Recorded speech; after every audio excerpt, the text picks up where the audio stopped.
신청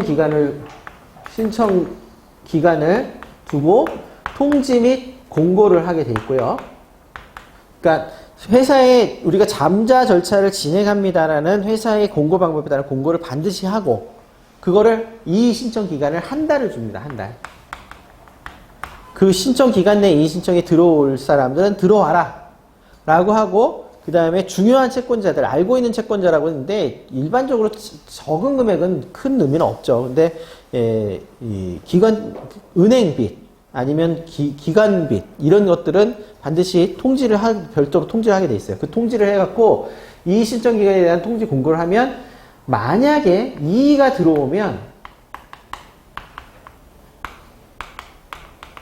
갚아야 돼요. 갚거나 담보를 제공하게 되어 있습니다.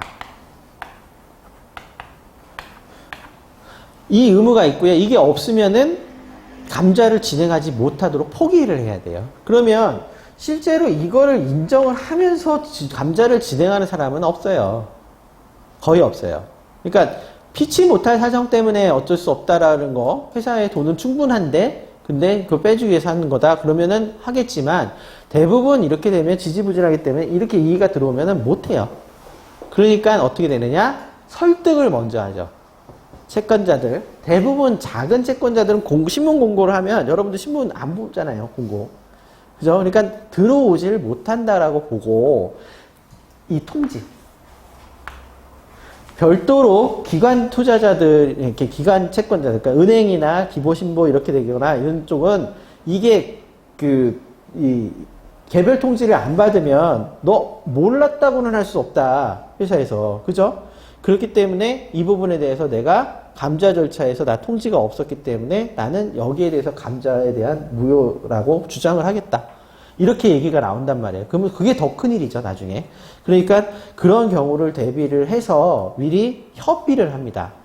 담당자 입장에서는 기보신보의 대표자가 그걸, 혹은 은행의 대표자가 이거를 챙기지는 않겠죠. 누굽니까? 대출을 실행했던 그 기관, 그 담당자겠죠. 그 담당자가 이것을 문제가 생겼을 적에 나중에 물어보는 게 뭐냐면, 거기서, 야, 너 통지 받았니?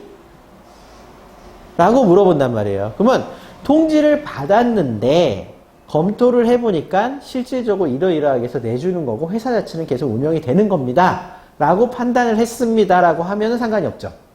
근데, 아니요, 못 받았는데요? 그러면은, 못 받았지만 괜찮습니다라고 얘기를 하는 순간 내 책임이잖아요. 그건 안 한단 말이에요. 그러니까 그 부분에 대해서는 미리 얘기를 해서 통지는 갈 겁니다. 하지만 문제 없는 회사입니다라고 얘기를 해주는 거죠. 그죠? 그래서 미리 협의가 돼서, 그래, 그러면 보낸 거는 꼭 보내야 돼 라고 하면은 우리 쪽에서 그러면 우리도 내용 증명으로 보낼게요.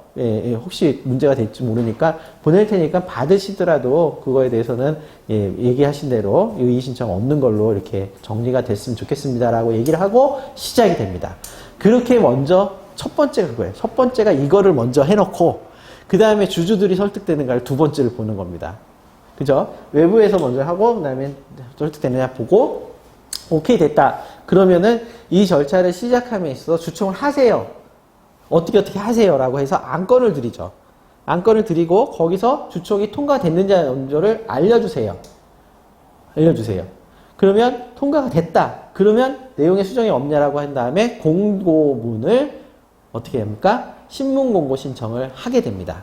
그러면 신문공고가 나갔겠죠? 그러면서 그 당시에 신문공고가 나가면서 주요한 채권자가 있느냐? 그죠? 그러면 공고 내일 나갈 거니까 내일 뭘 해야 되죠? 그쪽에서는, 회사에서는 통지서 양식을 그대로 똑같은 걸 쓸 거 아니에요? 그거를 그쪽에다가 내용 증명으로 꼭 보내셔야 합니다. 같은 날. 그리고 난 다음에 그 날짜가 통지로부터 한 달이잖아요. 한 달 기간 동안은 기다리시면 됩니다. 그리고 그게 끝나는 날짜에 맞춰가지고 그 다음날, 그날 24시간이 기다리니까 그 다음날 감자를 절차를 마지막 마무리 진행하면 됩니다. 그래서 서류는 언제 받느냐? 중간 거의 끝날 때쯤에 일괄해서 받겠습니다. 라고 받는 거예요. 그죠? 아니면 미리 받아놔도 상관은 없는데 임감이나 이런 게 또 혹시 또 간당간당한 걸 줄까봐 이렇게 절차가 진행되는 게 거의 대부분입니다. 이렇게 되는데 최근 들어서는 이제 결손의 보존을 위한 감자라고 게 들어왔어요.